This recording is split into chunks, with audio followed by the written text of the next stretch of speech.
की बड़े प्यार सत्कार से कहना सत्संग जी प्रेमाने बोला और सत्संग जी सदगुरु सच्चे पातशाह की कृपा से आज यहाँ पर ये मौका बना है।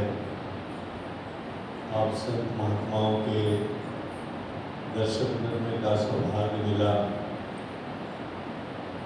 और जहाँ पर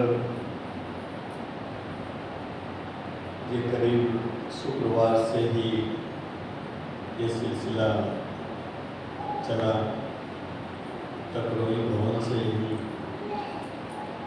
ये मौका बना और ये मौका बना भी तुझे जो अभी आपने सुना परम आदरणीय परम सत्कार्य हमारे राकेश जी, ये इन्हीं का तप त्याग और परोपकार ही रहा जो सहज में ही ये मौका बन गया इस लखनऊ नगरी में। और दास को भी अनेकों अनेक संत महात्माओं के दर्शन करने का सौभाग्य मिला। और शास्त्री जी सदगुरु सच्चे पातशाह जिस पर कृपा करते हैं, जिस पर रहमत बरसाते हैं, उसे अपनी सिमत देते हैं, उसे अपने चरणों में बैठने का मौका देते हैं। वरना हमें एहसास अगर ये होता है शायद आज यहाँ हम बैठे हैं तो इसमें हमारी कोई काबिलियत है या हम बड़े तजुर्बेकार हैं या कोई ऐसे इल्म से वाकिफ हैं जिसकी वजह से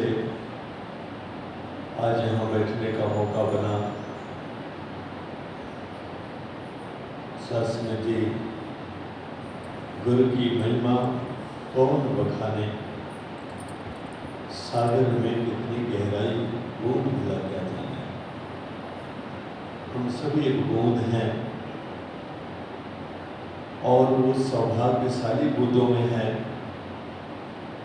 जो कहीं धूल में पड़ जाती तो उसका अस्तित्व ही समाप्त हो जाता है। लेकिन वही बूंद जिस तरीके से पिछले दिनों कहीं तो दास जिक्र कर रहा था, किसी संत के यहाँ जाने का मौका बना। मुंबई तो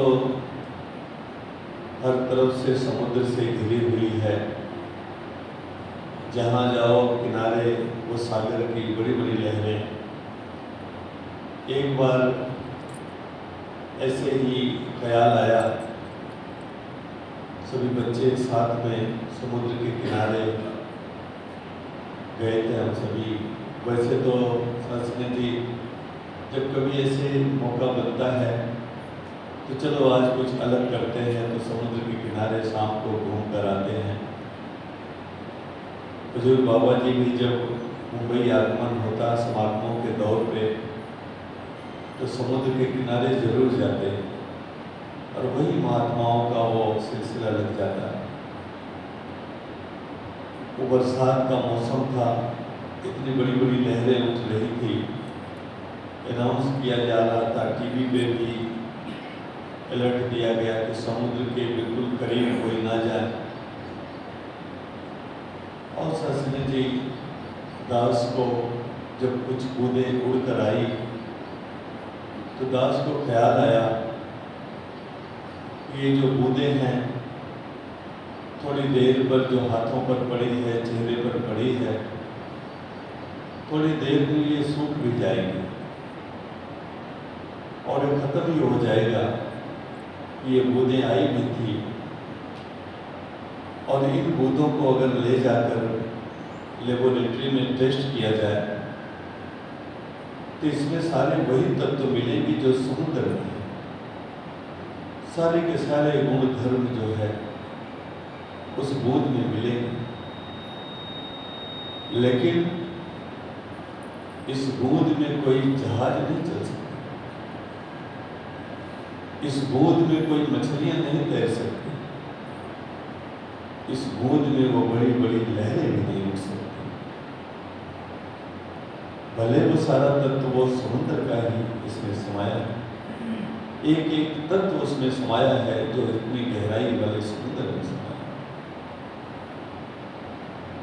लेकिन दूसरी तरफ तुरंत मन में ख्याल आया कि कोई ऐसा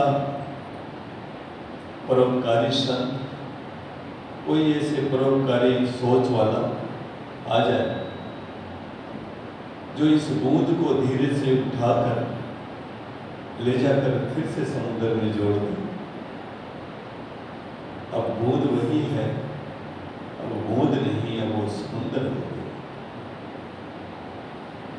अब उस बूंद में इतनी सामर्थ्य कि न जाने कितने बड़े बड़े जहाज डूब जाए, कितनी बड़ी बड़ी लहरें उसके अंदर, उसकी गहराई, उसकी लंबाई, उसकी चौड़ाई अथाह हो गई।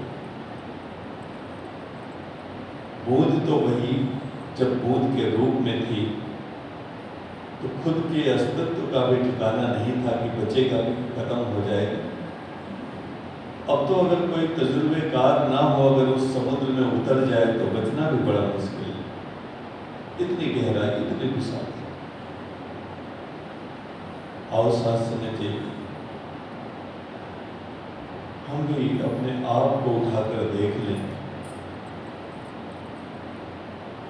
आदम को खुदा ना समझो, आदम खुदा नहीं, लेकिन खुदा के नूर से आदम जुदा नहीं। पर वो स्वरूप वो बूंदों वाला है, सागर वाला नहीं, ये बूंदों वाला स्वरूप है। न जाने कहाँ जन्म लेता, न जाने कहाँ समा जाता, लेकिन सतगुरु सच्चे पातशाह ऐसा तजुर्बेकार मेरे जीवन में उतर गया, ऐसा इल्मकार मेरे जीवन में उतर गया, ऐसा परोपकारी संत हमारे जीवन में उतर गए, सदगुरु उतर गए कि बूंद को सूखने से बचा लिया, बूंद के अस्तित्व खत्म होने से बचा लिया, वरना न जाने कहाँ एक बूंद उठती और खत्म हो जाती। इस निरंकार, इस सदगुरु, इस साध संगत से जोड़कर आज ऐसे परिवार में बैठकर ये रहमतें, ये आशीर्वादें मिल रही। कि किसी शायर ने वो लाइन भी कही है कि दामन सनम के हाथ में आए थे एक पल, उन्हीं पलों से आज भी महकती है गुली। उस एक पल को सलाम करता हूँ जिस पल मेरे महबूब की उंगलियां मेरे उंगलियों से छू गई। उस एक पल को नमन करता हूँ जब मेरे महबूब की निगाह इस नाचीज बूंद पर पड़ गई। उस एक पल को सलाम करता हूँ, बूंद को फना होने से पहले सच्चे पातशाह ने ये सागर वाला मुकाम दे दिया। इतना इतना कर्म है सच्चे पातशाह। इस दरबार में बैठने की तो बात छोड़ दो, चाकरी करने की भी हमारी औकात नहीं। इस दरबार में कुछ कहने की तो बात छोड़ दो, इस दरबार को छूने की भी हमारी औकात नहीं। आज वो काबिल हैं जो कल तलक काबिल न थे, मंजिलें उनको मिली जो दौड़ में शामिल हैं। अवतार वाणी में भी एक लाइन है, जिस धन और धान्य के खातिर मानव दौड़ लगाता है, सदगुरु की कृपा से वह सब स्वयं ही दौड़ाता है। सत्संग जी, जिसके साथ सदगुरु खड़ा हो जाए, जिसको अपनी नजर में सदगुरु रख ले, दुनिया के किसी नजर का मोहताज नहीं होता। सत्संग जी जाके रथ पर केसो ताको कौन न देसो। वो पहलू भी कहीं न कहीं ख्याल आते हैं। सच्चे पातशाह, अगर तूने रहमत लुटाई न होती तो मेरी जिंदगी मुस्कुराई न होती। पानी को तरसता था एक वो भी जमाना था, रहते हैं समंदर में एक ये भी जमाना। हर पल बस एक ही ख्याल सच्चे पातशाह। और वो कल श्रृंगार नगर में भी परसों ये जिक्र कि सच्चे पातशाह ने एक लकीर खींच दी है। वो लकीर कौन सी? एक लकीर के अंदर मुरीद को चलना है, दूसरी लकीर के अंदर मुर्शिद को चलना है। ऐसा नहीं मुरीद के लिए ही लकीर खींची, एक आईना दिखा दिया, गुरशिक नु बस ऐना करता आपा अर्पण कर देवे। अब दूसरी लकीर है गुरु का फर्ज, कहे अवतार गुरु दी कम है, खाली झोली भर दे। दो काम दिया दोनों को, और इस पहलू को अगर जीवन में उतार दिया जाए तो इस धरती पर मुर्शिद का आना सफल हो जाए और मुर्शिद के दर पे मुरीद का आना सफल हो जाए। दोनों अपनी अपनी लकीर, मुर्शिद तो अपनी लकीर को बराबर, सतगुरु आता है इस जग में सुखिया करने कुल संसार, इसके पास देने के सिवा कुछ बचता ही नहीं। और देने की हद दास बता रहा है। महाराज तुलसीदास जी ने लिखी है, खींचे तो मुक्ति दीना और रीझे तो दीना लग, अंधा धुत दरबार है तुलसी भजो दिशन। कहते नाराज भी हो जाए तो भी लेता नहीं है कुछ। कल तक तो मेरी बड़ी पट रही थी, आज नहीं पट रही है। राकेश जी दरोगा जी बैठे हैं, अभी आपने और भी सुना महात्मा कि भाई अगर मेरी बातों की नाफरमानी किया, मुझे सम्मान नहीं दिया, तो चलो इसको अंदर ही डाल दिया जाए जेल में, या इसको कुछ सजा दिया जाए। नहीं, अगर ये खींच भी जाए, नाराज भी हो जाए, तो भी मुक्ति तो दे ही देता है, कुछ न कुछ दे ही देगा जो देना चाहे। और अगर रीझ गया तो फिर तो जी लंका का राजा बना दे, जैसे विभीषण को। खींचे तो मुक्ति दीना, बाली को खींच कर ही तो मारा, बड़ा खुश होकर नहीं मारे, खींच कर परेशान होकर, अब कोई रास्ता नहीं बचा, तभी तो मारा। रावण को खींच कर ही तो मारा महाराज ने, लेकिन फिर भी मुक्ति तो दे दी। इतने खींचे थे, कभी कभी हम किसी से नाराज हो जाते हैं, कहते भाई हमारे से बात नहीं करो, हम आपको से बात करने के लिए भी तैयार नहीं, देने की तो बात ही छोड़ो। और महाराज इतना कुछ होने के बाद भी मुक्ति दे दी। और वहीं पर विभीषण पर रीझ गए, तो वो महाराज बैठे थे, विभीषण उधर से आ रहे हैं, तो लोगों ने कहा, जो इनकी कैबिनेट थी, कि महाराज ये दुश्मन है और ये हमारे बीच आ रहे हैं, हमें तो सावधान होना चाहिए। महाराज कहते बैठ जाओ। और जिस पत्थर पर महाराज बैठे थे, उनको वो सम्मान दिया बैठे। इसके बाद में, और जैसे वो अंदर प्रवेश किए गुफा में, तो महाराज ने किया, आओ जी लंकेश। अब जितने साथ में बैठे थे, भ्रम पैदा हो गया, वहम पैदा हो गया। और जो सत्संग जी ज़्यादा करीब होते हैं उन्हें ज़्यादा वहम हो जाता है, क्योंकि उन्हें लग जाता है कि मैं तो सदगुरु को समझने लगा, मैं तो सदगुरु को जानने लगा। अभी 28-29 तारीख को दिल्ली में मीटिंग हुई, बस यही धुलाई ही करने के लिए बहुत ज़्यादा जानने लगे, और जो मैं जनाने के लिए आया हूँ वो तो जान ही नहीं पा रहे। तो वो अब सवाल पैदा हुआ कि महाराज ने लंकेश कह दिया, समय के मुर्शद के बुखार में से निकली हुई वाणी कभी झूठ नहीं होती, गलत नहीं होती। बड़ी दुविधा में पड़ गए। कहते महाराज आप तो कृपा के सागर हो, आप तो दया के सागर हो, आप तो क्षमा के सागर हो। रावण की अगर मति घूम जाए और सीता माता जी को वापस लाकर आपके चरणों में देकर माफी मांग ले तो आप माफ तो कर ही देंगे। जब आप माफ कर देंगे तो फिर तो लड़ाई नहीं होगी, और जब लड़ाई नहीं होगी तो रावण मरेगा कैसे? और जब रावण मरेगा ही नहीं तो ये विभीषण महाराज राजा बनेंगे कैसे? पर आपके मुखार बिन से वचन निकला है, कुछ न कुछ होगा जरूर।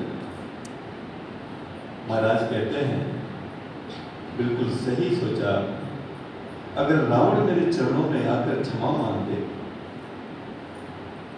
क्योंकि वो नर है और मैं नारायण हूं, वो अगर कोई क्षमा मांग ले तो मैं उसे माफ कर दूंगा, क्षमा कर दूंगा, ये युद्ध भी नहीं होगा और उसे लंका जैसी है वैसी रह जाएगी। कहते महाराज अब तो मामला फंस गया, फिर विभीषण कहाँ जाएंगे जो आपने वचन दिया? कहते अगर रावण मुझे क्षमा मांग ले तो मैं माफ कर दूंगा, पर राजा तो बनाऊंगा, ठान लिया राजा तो बनाऊंगा। कहते फिर कैसे राजा बनाऊंगा? कहते इन्हें मैं अयोध्या का राजा बना, पर बनाऊंगा। और सत्संग जी सतगुरु आता है इस जग में सुखिया करने कुल संसार। यह शुक्र करो कि मुर्शद ने चुन लिया मुरीदों में हमको, वरना सम्मा को दुनिया में थी कमी कहां परवानों। और सत्संग हम झोलियां भरते चले थे, जब हमें अपनी वो पुरानी जिंदगानी याद आती है तो इस मेहरबान की मेहरबानी याद आती है। ये एहसास रहे कि दाता सच्चे पातशाह मैं निर्बल मेरा सतगुरु सूरा, मैं अधूरा मेरा सतगुरु पूरा, मैं मूर्ख मेरा सतगुरु ज्ञाता, मैं निर्धन मेरा सतगुरु दाता। ये अवस्था बनी रही। जैसे मुझे लग जाता है कि मैं भी धनवान हो गया हूँ, मैं भी काबिल हो गया हूँ, मैं भी अकल वाला हो गया हूँ, बड़ी बुद्धि वाला हो गया हूँ। तो विवेक सौग जी करीब 25-30 साल पहले वो बात कह रहे थे, बुजुर्ग बाबा जी बैठे थे। कहते एक रथ चला जा रहा था, बड़ी तेज धूप थी, चारों तरफ धूप ही धूप, बड़ी तपन थी, और उस रथ के नीचे पीछे पीछे एक कुत्ता चला जा रहा था। जैसे ही रथ थोड़ा आगे गया कुछ किलोमीटर, तो कुत्ते के मन में ख्याल आ गया चलते चलते, ये जो रथ चल रहा है इसमें मेरा जोर लग रहा है, इसमें मेरी ताकत लग रही है, और खामखा लेना देना कुछ नहीं, मैं क्यों जोर लगाऊं? इसमें मेरा क्या बनने वाला है? इससे मेरा क्या भला होने वाला है? खामखा मैं यहाँ अपनी एनर्जी क्यों वेस्ट करूं, क्यों जाया करूं, क्यों रथ को आगे ले जाऊं? वो ठहर गया। रथ तो चलाने वाला कोई और था, और रथ आगे चला गया, कुत्ता वहीं खड़ा का खड़ा रह गया। और महाराज समझा रहे कि रथ तो नहीं रुका, लेकिन उस रथ के जरिए जो कुत्ते को छांव मिल रहा था, उस तपन में भी उस तपन से वंचित हो गया, फिर से वो धूप में आ गया। और शासन जब हमें ये वहम हो जाए मैंने तो बड़ी सेवाएं कर ली, तो कहीं न कहीं आप धूप में आ रहे हो। जब हमें ये वहम हो जाए, अहम ने वहम पाल रखा है कि सारा कारवां हम ही ने संभाल रखा। जब ये वहम हो जाए, मैं गीत गाता हूँ तो सगत झूम जाती है। ये बात भूल गया कि इन गीतों में असर देने वाला कोई और है। जब मैं विचार करता हूँ तो संगत बिल्कुल एकाग्र होकर सुनती है। जुबान बख्शी है तो बोलों में असर भी देना, असर देना। पाँव बख्शा है तो तौफीक के सफर भी देना।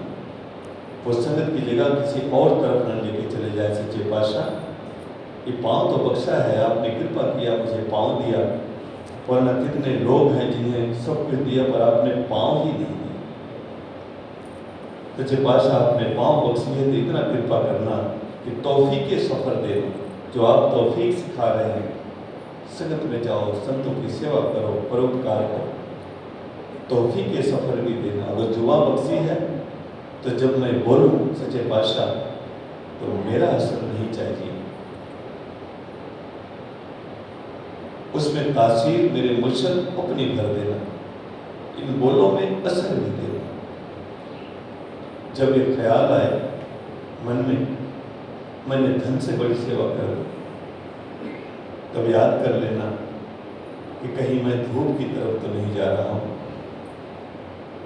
फिर से लौटा जाएगा जैसे एहसास, जिस पल हम अपनी दुनिया से निकलकर गुरु की दुनिया में आएंगे, उस पल मेरी दुनिया महक जाएगी, और जो मेरी दुनिया में आएगा उसकी भी दुनिया महक जाएगी। और जिस पल गुरु की दुनिया से निकलकर मैं अपनी दुनिया में आ जाऊंगा, तो मेरे लिए भी तपन है, और जो मेरा संग कर लेगा उसको भी तपन। गुरु दाता होता है हर हाल में। कोई ये भी ना समझे कि मैं सदगुरु को कुछ दे सकता हूँ। वो छोटा सा ख्याल आया कि मीरा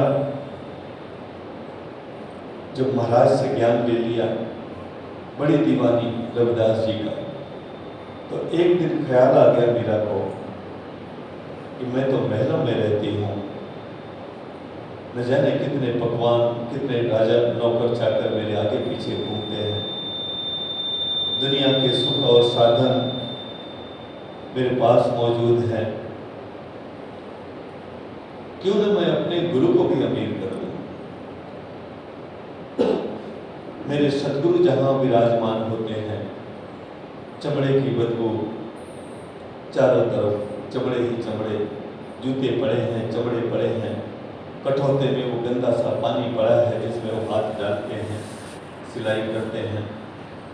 छोटी सी झोपड़ी जो बरसात में भी टपकती है, धूप में तपती है, मैं अपने गुरु को अमीरी दे दूँ। हीरे जवाहरात ले ली आंचल में, लेकर चरणों में आ गई।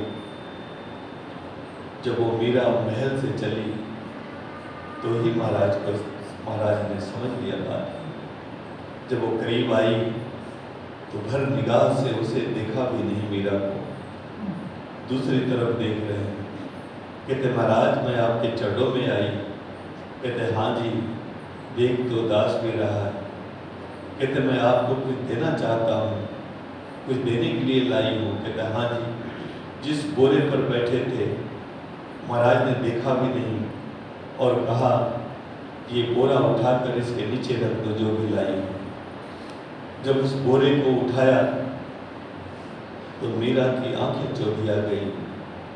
वो हीरे जवाहरात जो महल माड़ियाँ इतने कीमती पड़े थे जो उसके महल में भी नहीं थे।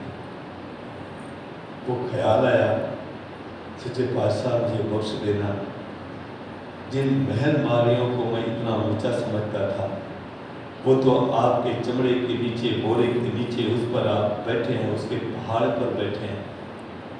मैं तो कुछ दाने हीरों को लेकर आई थी आपको।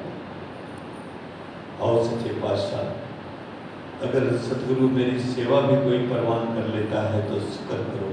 सच्चे पातशाह मेरे एक गिलास पानी को आपने पिया तो सही। बड़ी कोशिश किया दुर्योधन ने कि मेरे मेवे को हाथ तो लगा दें महाराज, कम से कम मेरे महल में जो पलंग है, सोने के जो बिस्तर हैं, जो सोफे पड़े हैं, उस पर आकर एक बार चरण तो रख दे महाराज। नहीं नसीब हुआ। दुर्योधन घर मावा त्यागो, शाग विदुर घर खाए। सच्चे पातशाह नहीं कबूल किया। जहां मैं बैठा होता हूं वहां ये नहीं होता, और जहां ये होता है वहां मैं नहीं होता।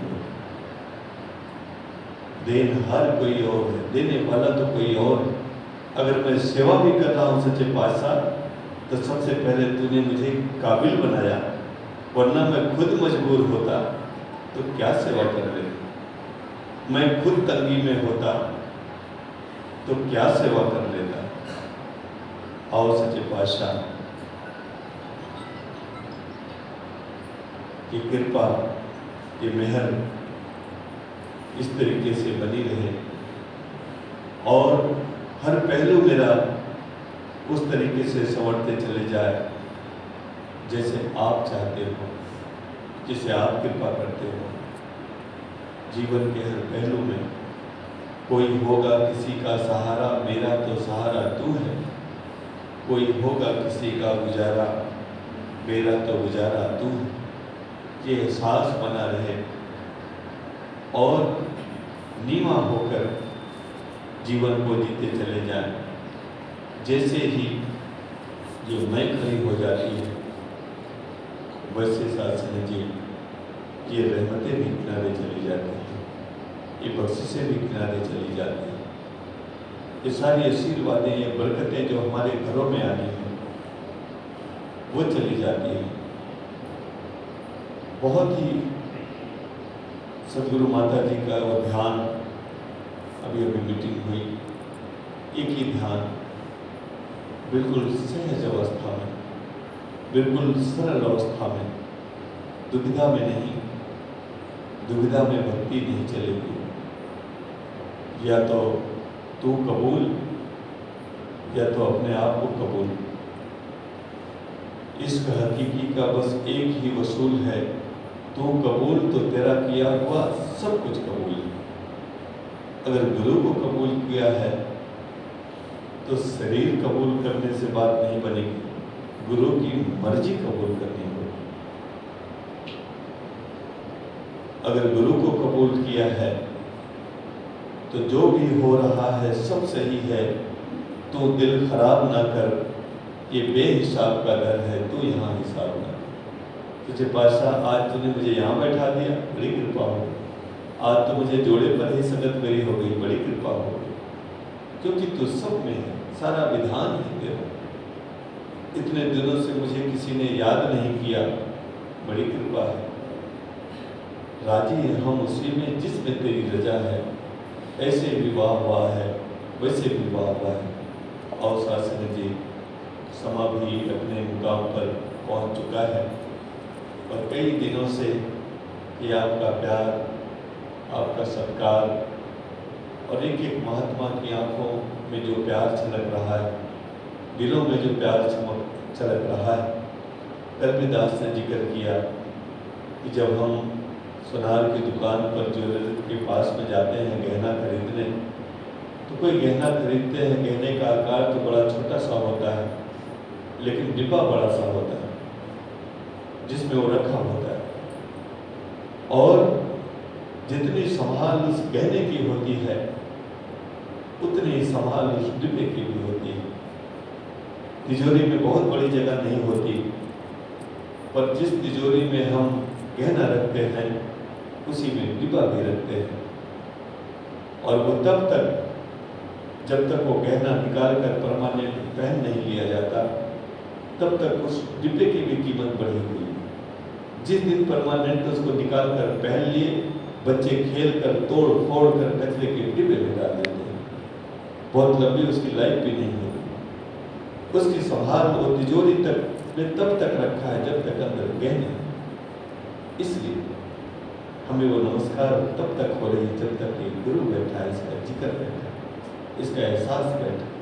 हमें ये सत्कार तब तक मिल रहा है जब तक ये गुरु बैठा है, निरंकार बैठा है।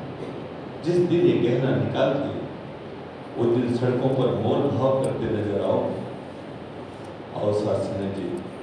इसलिए इस जीवन का मोल तब तक है जब तक ये गहना, ये जिक्र जिन महात्माओं ने यहाँ खड़े होकर शुरू से 7:30 बजे से लेकर किया, महात्माओं ने कहा ये जिक्र कोई मामूली जिक्र नहीं है। इसके जिक्र की कीमत कोई कोरे कागज से तो पूछे। इसका जिक्र लिख दिया और कुरान बन गया। एक वो जिक्र लिख दिया, वो कागज का टुकड़ा अब वो पूजा जा रहा है, उसको नमस्कार बोलेंगे, कागज को नमस्कार नहीं, उस जिक्र को नमस्कार। और अरदास करे सच्चे पातशाह ये जिक्र बना रहे। फिक्र करे सो बावरा, जिक्र करे सो साध, उठ फरीदा जिक्र करते रहो, फिक्र करेगा यार। इन्हीं वचनों से आपसे क्षमा चाहते हुए और शुक्राना पूरे लखनऊ का, पूरे शाद संगत का, एक एक महात्माओं का, और कई कई महात्मा दास तो मुंबई से अकेले आया, लेकिन यहाँ आजमगढ़ से एक एक महात्मा मिलजुल कर कंधे से कंधा मिलाकर